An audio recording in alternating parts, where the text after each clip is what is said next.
বিসমিল্লাহির রহমানির রহিম। সুপ্রিয় শিক্ষার্থীবৃন্দ, তোমরা কেমন আছো? নিশ্চয়ই তোমরা ভালো আছো।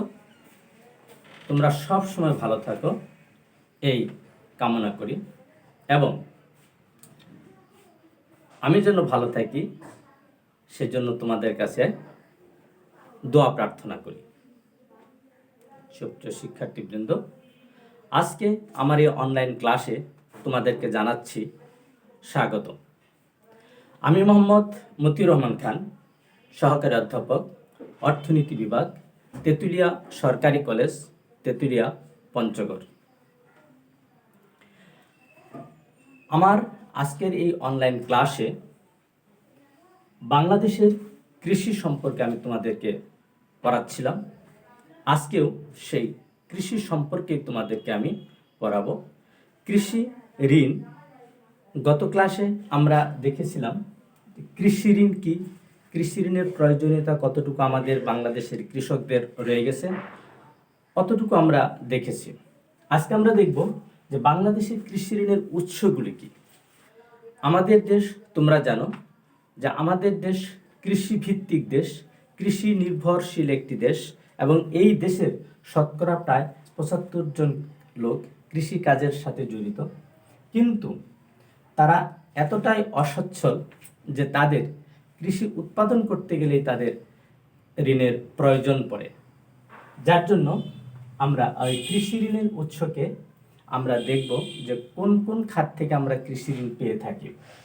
কৃষি ঋণের উৎসকে 3 ভাগে ভাগ করা হয়েছে। কৃষি ঋণ আমরা কোন কোন জায়গা থেকে পেয়ে থাকি?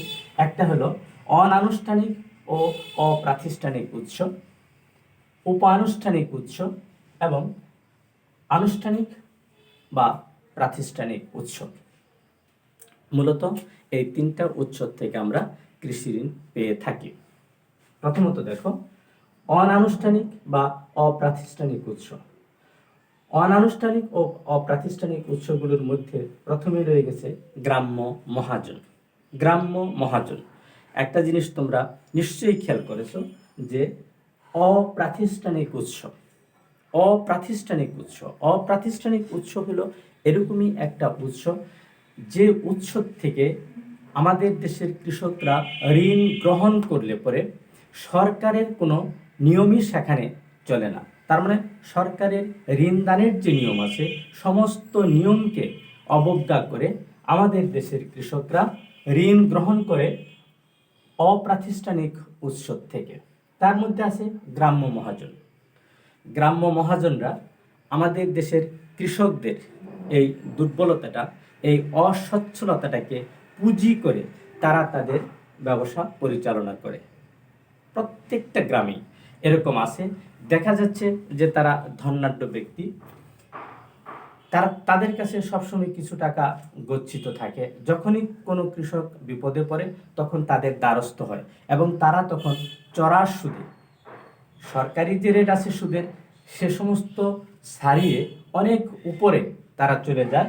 সেই গ্রাম্য মহাজনদের কাছ থেকে আমাদের দেশের কৃষকরা বেশি সুদের বিনিময়ে তারা ঋণ গ্রহণ করে।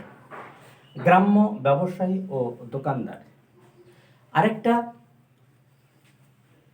সংস্থা বা আরেকটা পর্যায়ে আছে, যেটা হলো গ্রাম্য ব্যবসায়ী ও দোকানদার। যারা গ্রামে গ্রামে ব্যবসা করে, দোকান করে, তারা তো সবসময় টাকা পয়সা তাদের হাতে থাকে। তারা অতিরিক্ত টাকাটা তখন তারা এই কৃষকদের মধ্যে ঋণ হিসাবে বিতরণ করে এবং চড়া সুদ আদায় করে। এতে করে দেখা যায় যে আমাদের দেশের কৃষকরা বেশি সুদ প্রদান করতেছে এবং তারা ক্ষতিগ্রস্ত হচ্ছে। আত্মীয় ও বন্ধুবান্ধব আরেকটা খাত আছে যেখান থেকে আমাদের দেশের কৃষকরা সহজে এবং সুলভে ঋণ পেয়ে থাকে, সেটা হলো আত্মীয় ও বন্ধুবান্ধব। সাধারণত প্রথমে আমাদের দেশের কৃষকরা বা আমরা নিজেরাও যখন আমাদের কোনো সমস্যা হয় তখন আমরা আমাদের অবস্থাপন্ন আত্মীয় স্বজন যারা আছে অথবা যারা বন্ধু বান্ধব আছে আমরা তাদের কাছেই প্রথমত যাই। এইটা সুবিধা হলো যে আত্মীয় ও বন্ধু বান্ধবদের কাছ থেকে যদি ঋণ নেওয়া হয় তাহলে সেখানে আমাদের সুদ দিতে হয় না। কিন্তু ঘটনা হলো যে যেরকম সুদ দিতে হয় না, সেরকম আবার অনেক সময় দেখা যায় তাদের কাছ থেকে কোনো কিছু পাওয়াও যায় না, কারণ তারা জানে যে এখানে টাকাটা ইনভেস্ট করলে তো আমি কোনো সুদ পাবো না বা আমার কোনো লাভ আসবে না। তারপরেও যে আত্মীয়তার যে একটা বন্ধন আছে, একটা পরিচিতি আছে, সম্পর্ক ভালো আছে, সেই জন্য প্রথমত আমাদের দেশের কৃষকরা আমরা সবাই আত্মীয় স্বজন ও বন্ধু বান্ধবদের কাছ থেকে ঋণ গ্রহণ করে থাকি, এবং সেটা আমরা বলবো এটাই যে সেখানে আমাদের কোনো সুদ দিতে হয় না। ভূস্বামী দুইটা পর্যায়ে আছে, একটা হলো ভূস্বামী, আরেকটা হলো কৃষক। যারা বর্গা চাষী অথবা যারা প্রান্তিক চাষী, অন্যের জমি চাষ করে শুধুমাত্র, তারা ভূস্বামীদের কাছ থেকে ঋণ গ্রহণ করে। আর ভূস্বামীরা তারাও স্বাচ্ছন্দ্যে তাদের আদিয়ার মানে যা বর্গা চাষীদের তারা ঋণ দিয়ে থাকে। এবং এই ক্ষেত্রে ভূস্বামীদের কাছ থেকে যারা ঋণ গ্রহণ করে তাদের ক্ষেত্রে সুদের পরিমাণটা কম দিতে হয়, কারণ যে পরিমাণ ফসল উৎপাদন হবে, উৎপাদনের আগেই ভূস্বামীর সাথে একটা কন্ট্রাক্ট হয় যে আমি এই পরিমাণ দেব। মানে অন্য লোকের কাছ থেকে সুদ করলে গ্রাম্য মহাজন, তারপরে ব্যবসায়ী বা দোকানদারদের কাছ থেকে সুদ ঋণ নিলে যে পরিমাণ সুদ দিতে হয় তার একটু কম সুদ ভূস্বামীকে দিতে হয়। সেই জন্য তুলনামূলকভাবে ভূস্বামীদের কাছ থেকে আমাদের দেশের কৃষকরা ঋণ গ্রহণ করে থাকে। ব্যাপারীগুলো ওই দোকানদার বা মধ্যস্বত্বভোগীরই আরেকটা নাম ব্যাপারী। তারা ব্যবসা করে, যারা ব্যবসা করে তাদেরকে ব্যাপারী বলে। এরাও ঋণ দিয়ে থাকে কৃষকদেরকে, এবং এদের ঋণের পরিমাণটা হয় বেশি সুদের বিনিময়ে ঋণ দিয়ে থাকে। ধনী ও বিত্তশালী কৃষক প্রত্যেক এলাকায়, প্রত্যেক গ্রামেই দেখা যায় যে কিছু কিছু লোক আছে অবস্থাপন্ন, ধনী, তাদের অনেক জমি জমা আছে এবং তারা সবসময় তাদের কাছে টাকা পয়সা থাকে, তাদের অনেক গরু, মহিষ, ছাগল, ভেড়া সব কিছুই তাদের আছে, পুকুরে মাছ আছে। এরকম যারা অবস্থাপন্ন তাদেরকে বলা হয় ধনী ও বিত্তশালী কৃষক। যেহেতু প্রত্যেকটা গ্রামে ধনী ও বিত্তশালী কৃষক আছে, তাদের কাছ থেকে আমাদের ঋণ নিতে হয়, আমাদের দেশের কৃষকরা ঋণ নিয়ে থাকে। তাহলে আমরা দেখলাম যে অপ্রাতিষ্ঠানিক উৎস থেকে যে সমস্ত অপ্রাতিষ্ঠানিক উৎস থেকে আমাদের দেশের কৃষকরা ঋণ নিয়ে থাকে, গ্রাম্য মহাজন, গ্রাম্য ব্যবসায়ী ও দোকানদার, আত্মীয় ও বন্ধু বান্ধব, ভূস্বামী, ব্যাপারী, ধনী ও বিত্তশালী কৃষক, এদের কাছ থেকে। উপানুষ্ঠানিক ঋণের উৎস দ্বিতীয় পর্যায়ে আছে উপ আনুষ্ঠানিক ঋণের উৎস। উপ আনুষ্ঠানিক ঋণের উৎস হলো এখানে এই সংস্থাটা সরকারের যে ঋণদানের যে ব্যবস্থাটা আছে বা সুদের যে পরিমাণটা আছে তার কোনো ধার ধারে না, এরা নিজেরাই ঋণ দিয়ে থাকে এবং বেশি পরিমাণে তারা সুদ গ্রহণ করে। যেমন মনে করো এনজিওদের কাজ হলো আমাদের দেশের কৃষির উন্নয়নের জন্য তারা ঋণদান করে থাকে। বিভিন্ন এনজিও আছে, তারা আমাদের দেশের দরিদ্র কৃষকদের, ভূমিহীন কৃষকদের, প্রান্তিক কৃষকদের বিনা জামানতে তারা ঋণ দিচ্ছে। এতে করে দেখা যায় যে আমাদের কৃষির উন্নয়নই হচ্ছে, কিন্তু তাদের সুদের হার আবার একটু বেশি। কোনো জামানত লাগবে না, কিন্তু তারা ঋণ পাবে, সুদের হার বেশি হবে। যেমন মনে করে এনজিও ব্রাক, প্রশিকা, আশা, এই সমস্ত যে সংস্থাগুলো আছে তারা আমাদের দেশের দরিদ্র কৃষকদের মধ্যে, ভূমিহীন কৃষকদের মধ্যে বিনা জামানতে তারা ঋণ দিয়ে থাকে। গ্রামীণ ব্যাংক সরকার অনুমোদিত একটা বিশেষায়িত ব্যাংক, কিন্তু এই গ্রামীণ ব্যাংকও দরিদ্র কৃষকদের মধ্যে ঋণ প্রদান করে থাকে এবং গ্রামীণ ব্যাংকও সুদ গ্রহণ করে থাকে। তারপরেও যেহেতু গ্রামীণ ব্যাংকে ঋণ গ্রহণ করতে গেলে কোনো জামানত দিতে হয় না, কিন্তু তাদের যে তদারকিটা, সেই তদারকির জন্য দেখা যাচ্ছে যে তারা কম সুদ নেয়, কিন্তু কৃষককে কোনো জামানত দিতে হয় না। তাহলে উপানুষ্ঠানিক ঋণের উৎসের মধ্যে আছে এনজিও এবং গ্রামীণ ব্যাংক। 3 নম্বরে আছে আনুষ্ঠানিক বা প্রাতিষ্ঠানিক উৎস। আনুষ্ঠানিক বা প্রাতিষ্ঠানিক উৎস। বাংলাদেশ সরকার অনুমোদিত যে সমস্ত প্রতিষ্ঠান বাংলাদেশ সরকার অনুমোদিত যে সমস্ত প্রতিষ্ঠান আমাদের দেশের কৃষকদের মধ্যে ঋণ বিতরণ করে থাকে তার মধ্যে আছে বাণিজ্যিক ব্যাংক। বিভিন্ন প্রকার বাণিজ্যিক ব্যাংক আমাদের দেশের কৃষকদের মধ্যে ঋণ প্রদান করে থাকে। সেই বাণিজ্যিক ব্যাংকগুলি ঋণ প্রদানের ক্ষেত্রে সহজ শর্তে তাদের জামানত দিয়েই ঋণ প্রদান করে থাকে।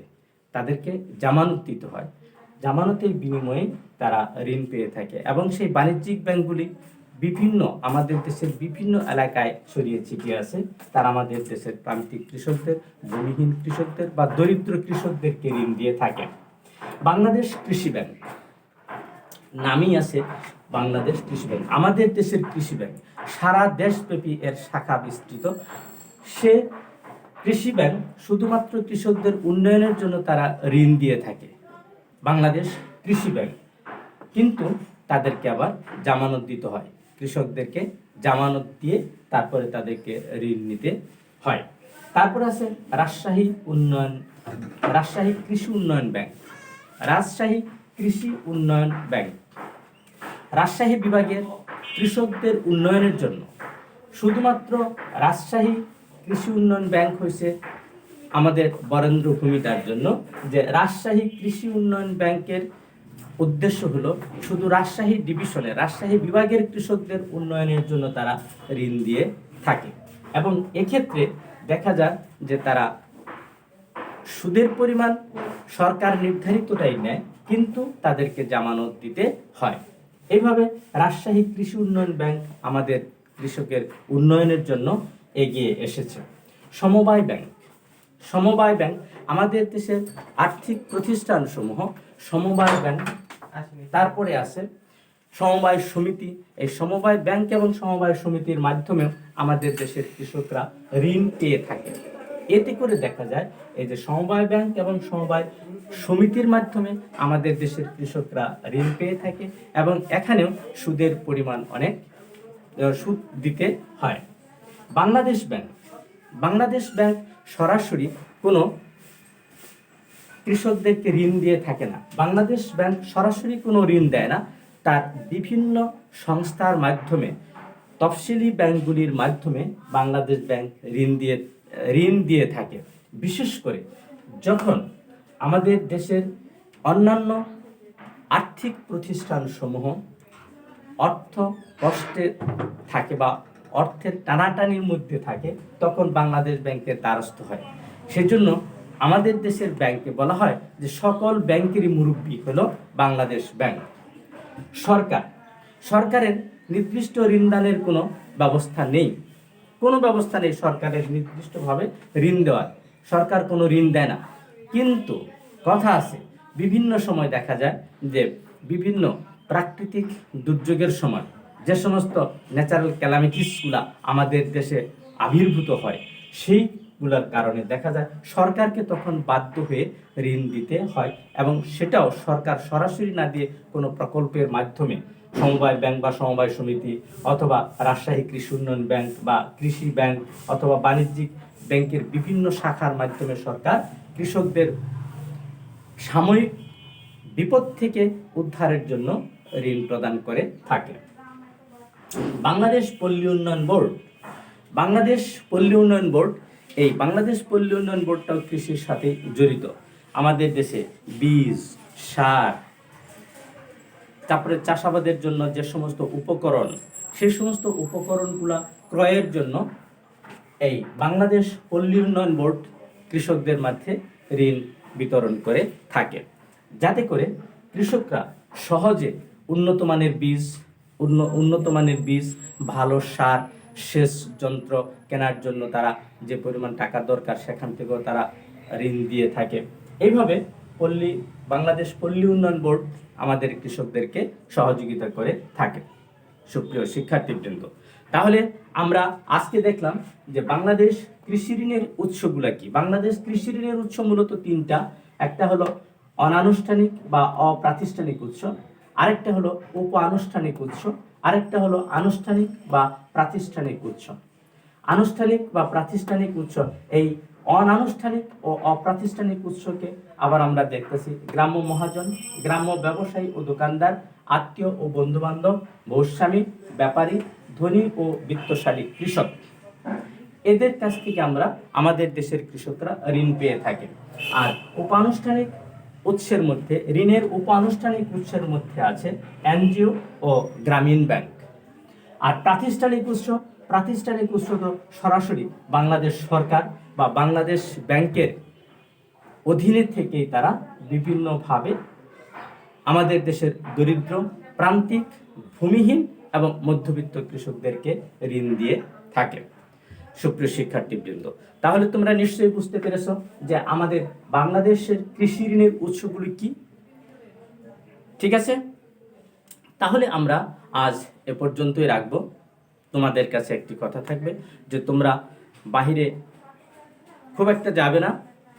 যদি নিতান্ত প্রয়োজনে তোমাদের বাহিরে যেতে হয় তাহলে তোমরা মাস্ক ব্যবহার করবে এবং যতটা সম্ভব তাড়াতাড়ি তোমরা তোমাদের বাসায় ফিরে আসবে এবং সঠিকভাবে তোমরা পড়ালেখা করবে। এবং আমাদের এই যে অনলাইন ক্লাস, আমাদের যে একটা প্রচেষ্টা তোমাদেরকে একটু আগিয়ে নেওয়ার জন্য, সেটা অবশ্যই তোমরা সহযোগিতা করবে এবং সেটা যেন তোমাদের উপকারে আসে, সেই কথাটা বলেই আজ আমি আমার এই অনলাইন ক্লাস শেষ করব। তোমরা ভালো থাকো, সুন্দর থাকো, এ বলেই শেষ করছি। খোদা হাফেজ।